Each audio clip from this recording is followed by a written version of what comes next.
السلام علیکم اسٹوڈنٹس، آپ کو پتہ ہے کہ ہمارے چینل سفر اسٹڈی پر آپ کو اردو او لیول کا بہت سا مواد ملتا ہے۔ ہم نے اس میں رپورٹ رائٹنگ، مضامین اور خطوط، ای میل اور ٹرانسلیشن، محاورات اور بہت سا کام کر رکھا ہے۔ اس کے علاوہ کاروان اردو جماعت ہشتم بھی تقریباً مکمل کی جا چکی ہے۔ اب آپ کی سہولت کے لیے، آپ کی ریویژن کے لیے، جیسا کہ آپ کو پتہ ہے او لیول کے ایگزام قریب ہیں، تو سیکنڈ لینگویج اردو کا بھی ہم سالو پیپر آپ کو دے رہے ہیں تاکہ آپ بہت اچھے طریقے سے اس کی ریویژن کر سکیں۔ تو آج ہمارا پیپر سیکنڈ لینگویج اردو کا پیپر 2 ہے، نومبر 2013۔ تو اس میں سب سے پہلے محاوروں کو جملوں میں استعمال کرنا ہے کہ وہ واضح ہو جائیں۔ یہ 5 نمبر کے ہوتے ہیں محاورے۔ عید کا چاند ہونا، احمد تم تو بالکل ہی عید کا چاند ہو گئے ہو، نظر ہی نہیں آتے۔ خاطر میں نہ لانا، عائشہ اس حد تک بد دماغ ہو گئی ہے کہ دوسروں کو تو چھوڑو، اپنے والدین کو بھی خاطر میں نہیں لاتی، یعنی کہ ان کو بھی کوئی اہمیت نہیں دیتی۔ الٹی پٹی پڑھانا، علی بہت دانش مند ہے، وہ غزالہ کے ہر وقت الٹی پٹیاں پڑھانے کے باوجود اپنے والدین کی خدمت میں کوتاہی نہیں کرتا، یعنی کہ غلط راہ پر لگانا۔ خیالی پلاؤ پکانا، صرف خیالی پلاؤ پکانے سے کامیابی نہیں ملا کرتی، محنت اور دعا ہی کامیابی کی اصل کنجی ہے۔ رال ٹپکنا، مزیدار کھانا دیکھ کر عائزہ کی رال ٹپک پڑی، یعنی کہ دل للچایا۔ نیچے دیے گئے خط کشیدہ الفاظ کو اس طرح بدلیں کہ جملے کا مفہوم الٹ ہو جائے۔ یہ بھی 5 نمبر کے سوال ہیں۔ پولیس مجرم پکڑ تو لیتی ہے لیکن جرم ثابت نہیں کر پاتی ہے۔ تو اس کو آپ نے یہ نا انہوں نے اوپر غلط لکھا ہے، جملے کا مفہوم الٹ ہو جائے نہیں تھا، بلکہ آپ نے اس کو مستقبل کے جملے میں بدلنا ہے، ٹھیک ہے؟ یہ سوال غلط دیا گیا ہے۔ پولیس مجرم پکڑ تو لیتی ہے لیکن جرم ثابت نہیں کر پاتی ہے۔ پولیس مجرم پکڑ تو لے گی لیکن جرم ثابت نہیں کر پائے گی، آنے والے وقت کا بیان ہے نا۔ وہ آج کا کام کل پر نہیں چھوڑتا ہے، وہ آج کا کام کل پر نہیں چھوڑے گا۔ آپ کی شرکت محفل کی رونق بڑھا دیتی ہے، آپ کی شرکت محفل کی رونق کو بڑھا دے گی۔ تم ایک کام کرتے ہو تو 10 بگاڑتے ہو، تم ایک کام کرو گے تو 10 بگاڑو گے۔ بارش کم ہونے سے پانی کی قلت ہو جاتی ہے، بارش کم ہونے سے پانی کی قلت ہو جائے گی۔ ماں کی دعائیں بہت پر اثر ثابت ہوتی ہیں، ماں کی دعائیں بہت پر اثر ثابت ہوں گی۔ خالی جگہوں کو پر کرنے کے لیے کچھ الفاظ عبارت کے نیچے دیے گئے ہیں۔ سوال نمبر 11 سے 15 تک خالی جگہ پر کرنے کے لیے ان الفاظ میں سے صحیح الفاظ چن کر دی گئی لائنوں پر لکھیں۔ تو یہ ہمارے پاس ہمیں دیا ہے، غیبت ایک ایسی ڈیش ہے جس سے معاشرے میں کئی ڈیش پیدا ہوتی ہیں۔ اس برائی سے دور رہنے کی سختی سے ڈیش کی گئی ہے، کسی کی برائی اس کی غیر موجودگی میں کرنے والے بڑی اوچھی طبیعت کے ڈیش ہوتے ہیں اور آپس میں دشمنی پیدا کرنے کا ڈیش بنتے ہیں۔ الفاظ جو ہم نے لکھنے ہیں وہ ہیں نعمت، اچھائیاں، رکھتے، مالک، وجہ، خرابیاں، لعنت، منع، سبب، تاکید، دشمن، حرج، حکم، اسباب۔ ہم نے ان لفظوں میں سے لفظ استعمال کرنے ہیں۔ غیبت ایک ایسی لعنت ہے جس سے معاشرے میں کئی خرابیاں پیدا ہوتی ہیں۔ اس برائی سے دور رہنے کی سختی سے تاکید کی گئی ہے کس کی برائی اس کی غیر موجودگی میں کرنے والے بڑی اوچھی طبیعت کے مالک ہوتے ہیں اور آپس میں دشمنی پیدا کرنے کا سبب بنتے ہیں۔ تو یہ بھی ہمارا 5 نمبر کا ہوتا ہے اور 5 لفظ ہی چن کے لکھنے ہوتے ہیں۔ نیچے دی گئی عبارت کو پڑھنے کے بعد دیے گئے اشاروں کی مدد سے 100 الفاظ کا خلاصہ جہاں تک ممکن ہو اپنے الفاظ میں لکھنا ہے۔ اب پڑھ لیتے ہیں ہم وہ جس کا ہم نے خلاصہ بنانا ہے۔ ہماری زمین کا 5واں حصہ صحراؤں پر مشتمل ہے، یہاں نمی کی کمی کے باعث پودے نہیں اگتے۔ صحرا 3 قسموں کے ہوتے ہیں۔ ایک وہ جن میں دن کے وقت درجہ حرارت بہت زیادہ ہوتا ہے لیکن رات کے وقت ٹھنڈک ہو جاتی ہے۔ دوسری قسم قطب شمالی کے صحرا جہاں زمین مسلسل برف سے ڈھکی رہتی ہے۔ تیسری قسم وہ ہے جو پہاڑوں میں گھری ہے۔ دنیا کا سب سے بڑا صحرا صحرائے اعظم کہلاتا ہے جو 12 ملکوں میں سے گزرتا ہے۔ بہت سے صحراؤں میں قیمتی معدنیات اور تیل کے ذخائر دفن ہیں۔ گرم مرطوب آب و ہوا کے باعث یہ خزانے زمین کی گہرائی میں چھپے دنیا کی نظروں سے محفوظ ہیں۔ صحرا میں نخلستان ہی واحد جگہ ہے جہاں جھرنے اور کنویں پائے جاتے ہیں۔ یہاں لوگ پڑاؤ ڈالتے ہیں اور کھانے پینے کی چیزیں اور درخت اگاتے ہیں۔ کہنے کو تو گرم صحراؤں میں زندگی کے آثار نہیں ہوتے، لیکن پھر بھی کئی ایسے جانور پائے جاتے ہیں جو صرف رات کے وقت حرکت میں آتے ہیں، مثلاً کینگرو چوہے، خرگوش اور مختلف اقسام کی چھپکلیاں، جنہوں نے وقت کے ساتھ اپنے آپ کو صحرائی زندگی میں ڈھال لیا ہے۔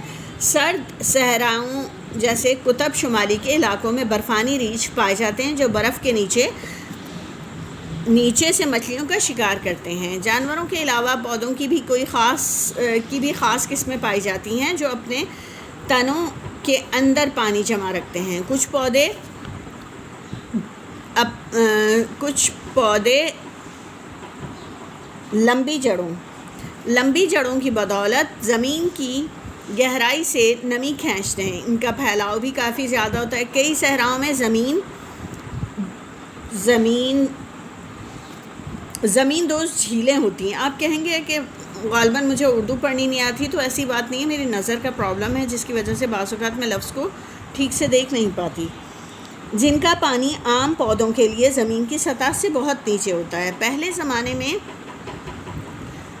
زمانے میں بدو پانی کے حصول کے لیے صبح کے وقت پتھروں کو الٹ کر ان کے نیچے اوس کے قطروں کو جمع کر کے پانی حاصل کرتے تھے۔ خانہ بدوش اپنے جانوروں کے لیے سبزی کی تلاش میں پھرتے نظر آتے ہیں۔ انہیں کئی خطرات کا سامنا درپیش ہوتا ہے۔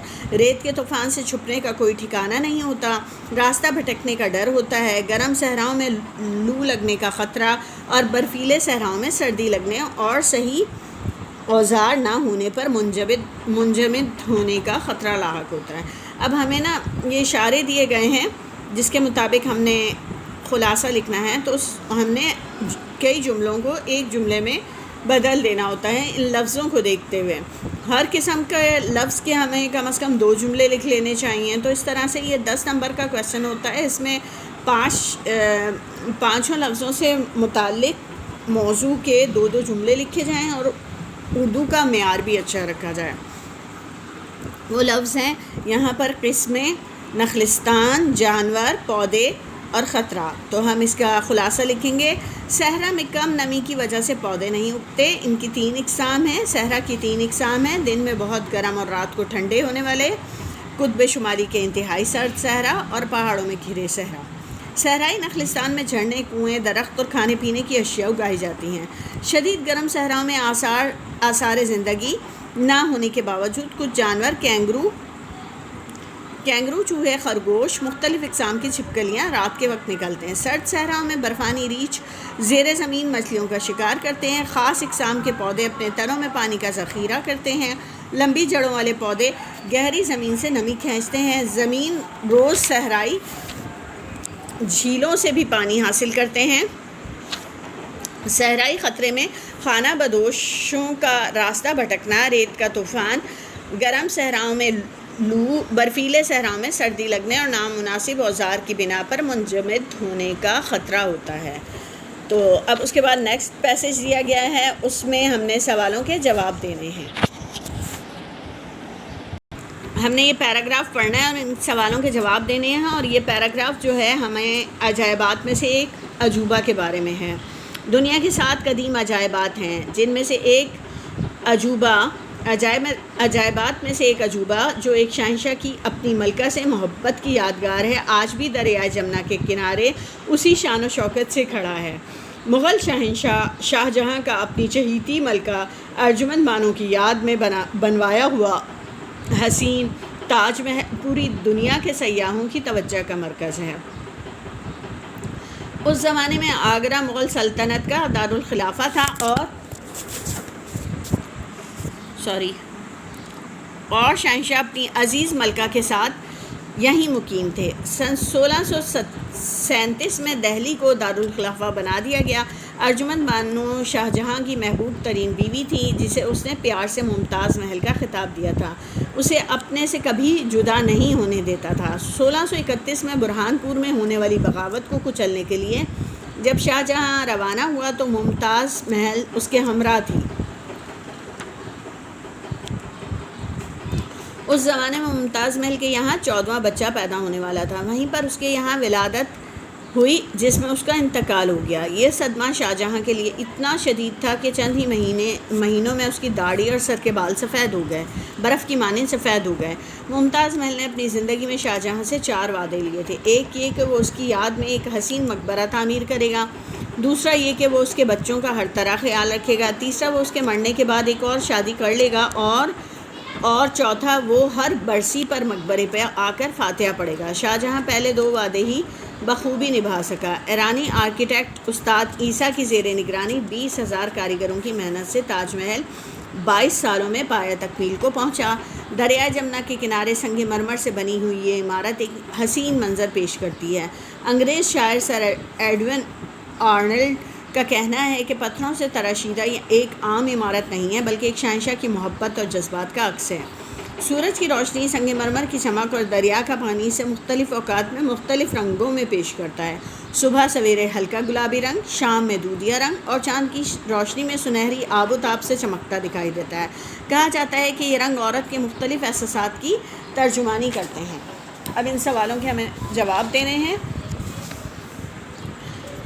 عبارت میں کس عجوبے کا ذکر کیا گیا ہے؟ عبارت میں آگرہ کی ایک عمارت تاج محل کا ذکر کیا گیا ہے، جسے مغل شہنشاہ نے اپنے بیگم کی محبت میں بنوایا۔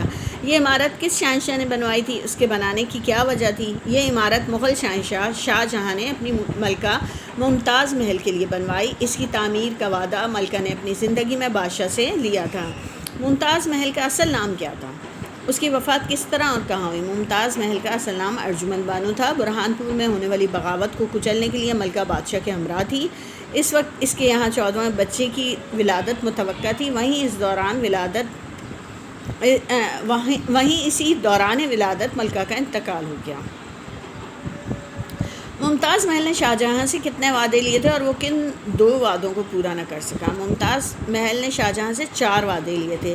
جن 2 وعدوں کو پورا نہ کر سکا وہ ایک تو یہ تھا کہ وہ اس کے مرنے کے بعد دوسری شادی کرے گا، دوسرا وہ ہر برسی پر آ کر اس کے مقبرے پر فاتح خوانی کرے گا۔ تاج محل کی تشکیل کا سہرا کس کے سر ہے اور اس کی تعمیر میں کتنی مدت لگی؟ تاج محل کی تعمیر کا سہرا ایرانی آرکیٹیکٹ استاد عیسیٰ کے سر ہے۔ اس کی تعمیر میں 22 برس لگے۔ یہ عمارت کن 3 اوقات میں کس طرح مختلف نظر آتی ہے اور ان تبدیلیوں کو کس سے مشابہت دی گئی ہے؟ یہ عمارت 3 اوقات میں سنگ مرمر کی چمک، سورج کی روشنی اور دریا کے پانی کے سبب صبح سویرے ہلکے گلابی رنگ کی منظر کشی کرتی ہے، شام میں یہی عمارت دودھیا رنگ کا نظارہ پیش کرتی ہے اور چاندنی میں یہ سنہری آب و تاب سے چمکتی دکھائی دیتی ہے۔ ان رنگین تبدیلیوں کو عورت کے احساسات کی ترجمانی سے مشابہت دی گئی ہے۔ اب اس پیپر کا آخری پیراگراف، یہ بھی جو ہے پیسج، یہ بھی پڑھ کے سوالات کے جوابات دینے ہوتے ہیں۔